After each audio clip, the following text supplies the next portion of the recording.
Hey y'all, Courtney here. So for those of you who are new to my channel, welcome to my kitchen for the very first time.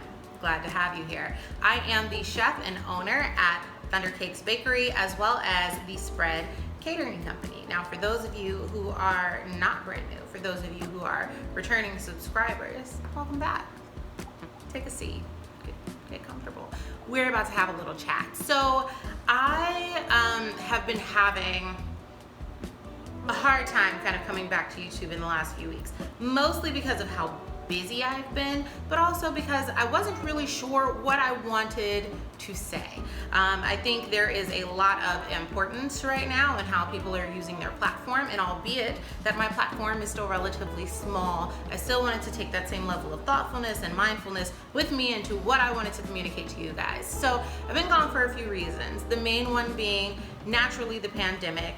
Then, of course, the senseless police brutality has really taken a toll on me. But what I was trying to do was figure out, where does food, where can food, where do I fit into the conversation? Where are there opportunities for us to provide refuge for one another? Where are the opportunities for us to get together and learn and really just celebrate our culture? And the way that I ended up doing that, and it's already passed, was the Comfort with Courtnee cooking class. And I was really excited about this class for a number of reasons, mostly because I really love teaching. I've learned over the last several months that teaching food and teaching people how to create really delicious dishes is, of course, a passion point of mine, which is why I'm here with you right now. But outside of that, understanding and a large part of what I do with my dinner parties and hosting them here in my space is to be able to provide cultural spaces for, you know, people who just want to come together and enjoy food and feel that same level of comfort at all times. So now that everything has to be done virtually, we've transitioned into virtual courses, which is great. It's been a lot of fun. We've been having a lot of fun in these classes. So moving into Comfort with Courtnee, I really wanted it to be a space where we could just kind of like enjoy each other, hold space for one another, and cook some really good food. And so now that the class has passed, I wanted to share with you guys what we made. So the Comfort with Courtnee menu featured a milk and honey fried chicken. It is soaked in buttermilk, and then we do a like honey pepper glaze that goes on top of the chicken. I also prepared my cakey cornbread, and we're also going to be doing some garlicky greens. You could really use any kind of green here. I used kale. I'm a huge fan of kale, mostly because of the nutrients, and this is a very quick cooking time, so there's that. And then I'll also be dropping down in the description box below how I make my strawberry lemon pepper cocktail. This was an absolute hit coming out of the class. I'm really excited about it because, you know, and if you've already watched some of my other videos, you know I'm a lemon pepper girl to the day I'm out of here, okay? I love lemon pepper so much, so I wanted to be able to incorporate something like that into a cocktail, and I'm going to leave all of that in the description box below. I'm also dropping the recipe cards for this in the description box below. So feel free to watch through the full video so that you can get an idea of the visuals. Very important that you see kind of what these processes look like. I'll be walking you through the whole thing. But when you're done with that, feel free to click the link below, download the recipe cards for yourself. Feel free to print them out, use them whenever you'd like. This cornbread has gotten me very far in life. It is one of my go-to recipes. I created this recipe like almost 10 years ago, like while I was still in high school, which is crazy. So, very excited for you to try it. Let me know what you think. In the meantime, don't forget to like and subscribe. I'll see you guys on the other side. Bye. All right, y'all, so we are just going to go ahead and hop right into the seasoning for our chicken wings. We've got sea salt, black pepper, crushed red pepper. We've got cayenne pepper, lemon pepper, and then lastly, smoked paprika. I know that that's a lot of peppers in there, but this is really so that we can get the proper layering of flavors.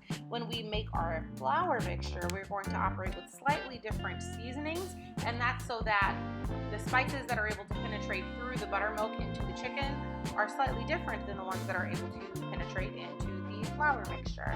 And so now we're just creating our buttermilk mix.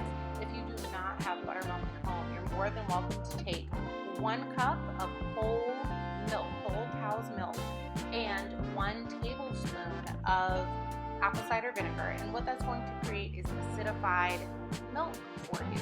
that provides both the tenderizing component and also that tartness, that sort of acidic, that sharp bite that you are going to get from buttermilk traditionally. I like to let this soak sometimes overnight, but I also find that this quick 30-minute marinade also brings me a great deal of flavor in a very short period of time without the commitment of going ahead and prepping something overnight. Go ahead and stir that up. We are going to let that sit for just about 30 minutes as we get ready to prepare our flour mixture and then ultimately move on to our cornbread. So now we are moving ahead to our flour mixture. We're taking paprika, onion powder, garlic powder, salt, cayenne pepper, and black pepper, and mixing that up into our 1 to 1.5 cups of flour. That's really going to depend on how much chicken you are using here. And I like to set that aside as well so that it's out of the way so we can get started on our cornbread.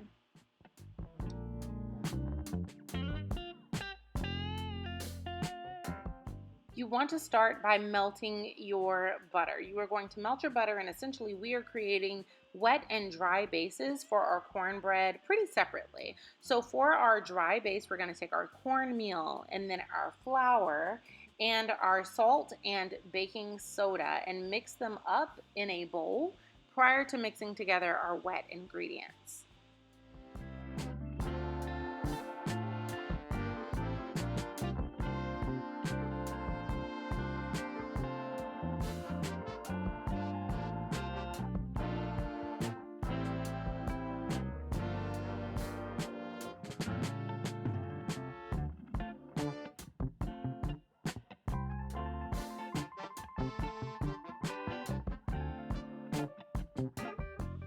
And once we've mixed together our dry ingredients, we are going to take 2 of our eggs. We are going to take our melted butter, our sugar, our honey as well, and then lastly our buttermilk, and mix all of that together with a really strong whisk. We would like for those ingredients to be as cohesive as possible so that when we add in our dry ingredients, we end up with something that's really not as lumpy as maybe some of the other mixtures that we could possibly be creating here. We want something that is going to be smooth in terms of the batter. We want something that is going to be lump-free, and it's really important that we separate our wet and our dry ingredients so that we end up with that smooth, sort of lumpless batter that we're really looking forward to here. That's what gives us our cakey texture.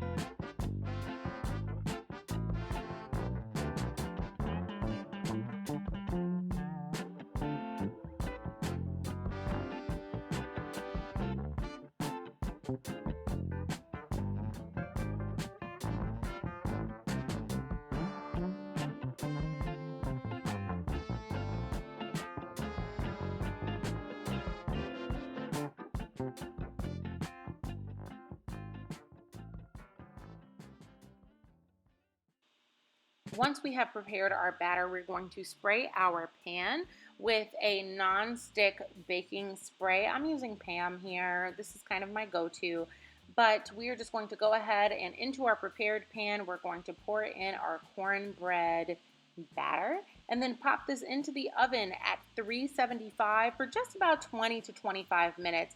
At the 20-minute mark, you're going to want to start paying attention to your cornbread, but anything before then, you're in the clear. Now we are preparing our fried chicken. We have set our stove to medium-high heat, about a 7, and then moving back to our glaze. So remember that we are making a honey pepper glaze for our fried chicken.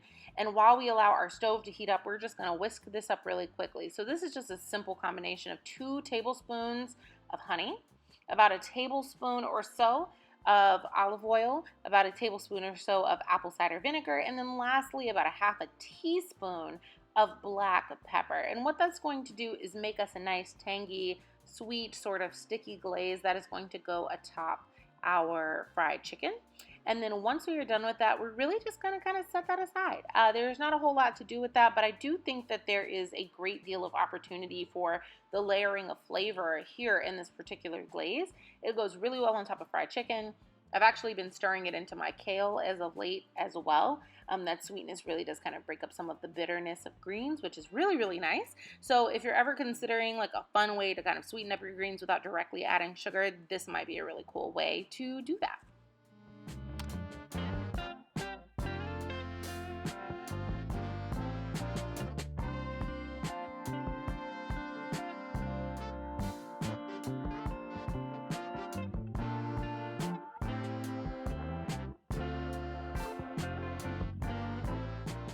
And now we're back to our chicken now that our cornbread is in the oven. So what we are going to be doing now is preparing our chicken to be battered up and fried. So it's been soaking in our buttermilk marinade for maybe about 30 minutes or so, or if you made it overnight, then that is also what you're doing. But we're just going to kind of quickly take our chicken out of the bowl, allow a little bit of that excess buttermilk to kind of drip off, and then we are tossing it very, very, very lightly into our flour. And what this does is essentially, one, just coat the chicken, but also I prefer light layers because chicken can get a little stodgy, a little dense when you don't really go lightly with the flour, and I'm not really huge on a very heavy crumb for my fried chicken. And so every piece that I bread, I immediately put it into the oil, which you'll see here. And with that, I find that I end up with a much lighter, kind of crispier piece of chicken than if I'd allowed them all to sit in that flour mixture once I'd coated them and then ultimately put them into the oil.